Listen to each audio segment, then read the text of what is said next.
Do you think your dog trusts you completely? Most dog owners do. And honestly, that's a beautiful thing. But here's what most people don't realize. There are everyday behaviors, small, ordinary, completely innocent-seeming things that your dog experiences as deeply unsettling. Things you probably do every single day. Things that slowly, quietly erode the bond between you. You're not doing them out of cruelty. You're doing them out of love. That's what makes this so important. Because once you understand these 7 behaviors, you'll start seeing your relationship with your dog in a completely different light. Let's talk about what's really going on. Number 1. Hugging them. Here's something that might genuinely surprise you. You come home after a long day. Your dog runs to the door, tail spinning like a propeller. You wrap your arms around them, squeeze tight, and say, "I missed you so much." It feels like the most natural expression of love in the world. But your dog? Your dog is enduring it. Here's the interesting part. Unlike humans, dogs didn't evolve with hugging as a comfort behavior. In the canine world, placing a limb or paw over another dog's back is actually a display of social dominance, not affection. Researcher and dog behaviorist Stanley Coren analyzed over 250 photos of people hugging dogs in 2016. He found that in the vast majority of images, dogs were showing clear signs of stress, ears pinned back, heads turned away, whites of the eyes visible. What scientists call whale eye. Your dog isn't angry with you. They're not going to snap or run away. Most dogs tolerate hugs because they love you, but tolerance isn't the same as comfort. What to do instead? Express physical affection in ways dogs actually understand. Gentle strokes along the back, a slow scratch behind the ears, sitting close without restraining them. These gestures speak your dog's language far more clearly than any hug ever could. Number 2, maintaining direct eye contact. For too long, eye contact feels like a connection. For humans, it's a sign of attention, warmth, and presence. For dogs, prolonged direct eye contact from a stranger, or even from someone they know, can feel like a challenge. Think about it.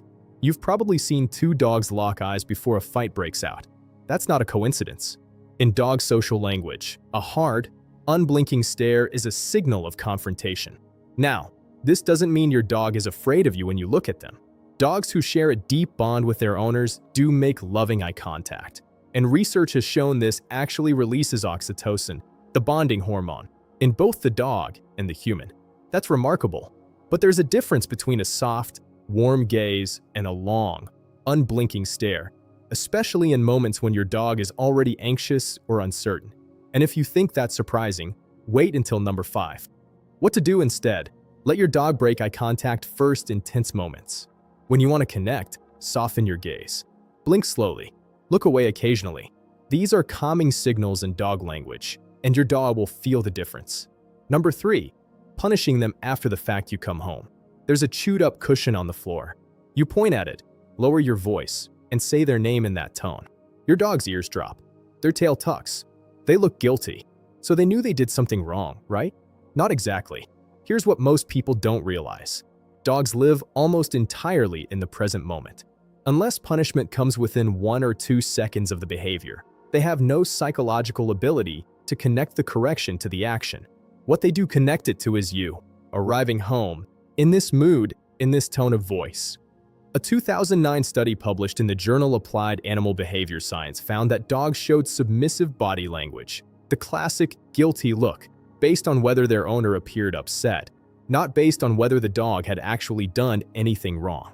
Dogs who had done nothing wrong showed the same guilty body language when their owner came in, acting angry. That look isn't guilt, it's appeasement. Your dog is trying to de-escalate a situation they don't fully understand. And here's the tragedy. Repeated after the fact punishment doesn't teach your dog to avoid the behavior. It teaches them that your arrival is sometimes unpredictable and frightening. What to do instead? If you can't catch the behavior in the moment, let it go.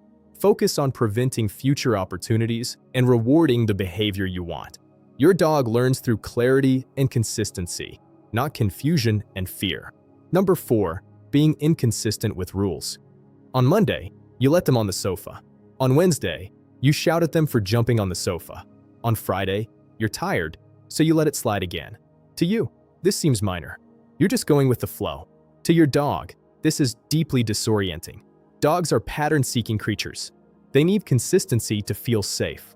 When the rules shift without warning, when behavior that was rewarded yesterday is punished today, they can't build a clear mental map of how the world works.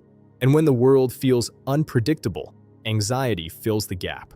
Research on canine cognition consistently shows that dogs who live in structured, predictable environments show lower cortisol levels, the stress hormone, than dogs whose environments are chaotic or inconsistent. Think about that. The rules themselves matter less than the consistency of those rules. What to do instead? Decide on your boundaries and stick to them. Make sure every person in your household follows the same rules with your dog. Predictability isn't cold. It's one of the most loving things you can give them. Number 5. Forcing social interactions. Your friend comes over, crouches down, and reaches straight for your dog's face. Your dog backs up, looks away, and maybe ducks behind your legs. And then, this is the part that matters. Someone in the room says, "It's okay. They're friendly. Just let them sniff." And they keep reaching. This is one of the most common ways we accidentally undermine our dog's sense of safety. Dogs need to feel in control of their social choices. Being physically cornered into an interaction, even a well-meaning one, can be genuinely overwhelming, particularly for anxious or sensitive dogs. A 2021 study from the University of Helsinki found that dogs who were allowed to initiate physical contact with strangers showed significantly lower stress markers than dogs who were approached without consent. The dogs that had a choice were calmer, more relaxed, and recovered faster. Your dog is not being difficult when they back away. They're communicating, and forcing them past that communication teaches them that their signals don't matter. What to do instead? Advocate for your dog. It's completely acceptable to say, "Please let them come to you." Ask guests to crouch sideways, avoid eye contact, and simply wait. A dog who chooses to approach is a dog who trusts the environment. Number 6. Using too many words. Oscar, come here right now. Oscar. Hey, Oscar, I said come. Oscar, why aren't you listening to me? I just asked you to come over here, buddy. Sound familiar? Here's the interesting part. Dogs are exceptional at reading tone, body language, and pattern, but language, as we use it, is largely noise to them. When you repeat a command multiple times without a response, you're not reinforcing the command. You're actually teaching your dog that the word doesn't require immediate attention. You're teaching them to wait for a different cue, usually a change in your body language or tone, before responding. Researchers studying dog cognition at institutions like the Family Dog Project in Budapest have found that while dogs can learn to associate specific words with meanings, they process human speech primarily through emotional tone and intonation, not semantic content. The word matters far less than you think. The feeling behind it matters enormously. What to do instead? Say it once, clearly. If they don't respond, don't repeat. Move toward them. Change your position. Use body language. Then reward the response. Fewer words, delivered calmly and consistently, build a dog who actually listens. Number 7. Not letting them sniff on walks. The walk is supposed to be an exercise, so you keep the pace. Your dog stops to sniff a lamppost, and you tug the leash. Come on, let's go. This feels completely reasonable. But for your dog, this is like someone dragging you away every time you try to read a page of a book. Sniffing isn't a distraction from the walk. Sniffing is the walk. A dog's nose contains up to 300 million olfactory receptors, compared to roughly 6 million in humans. Their nasal brain is, proportionally, 40 times larger than ours. When your dog sniffs a single patch of ground, they are receiving a complex, layered stream of information: who was here, when, what they ate, what emotional state they were in. Research published in the journal Applied Animal Behavior Science found that dogs who were allowed to sniff freely during walks showed significantly lower pulse rates and demonstrated more optimistic behavior in cognitive tests afterward, compared to dogs who walked the same distance at a fast, sniff-restricted pace. Sniffing is mentally enriching. It reduces stress. It gives your dog a sense of agency and control in their environment, two things that directly feed into how safe and secure they feel with you. What to do instead? Build sniff time into your walks intentionally. Let them lead for at least part of every walk. Choose a sniff spot and let them explore it without any tugging. A 20-minute sniff walk can be more satisfying for your dog than an hour of brisk exercise. Here's what all 7 of these behaviors have in common. None of them comes from cruelty.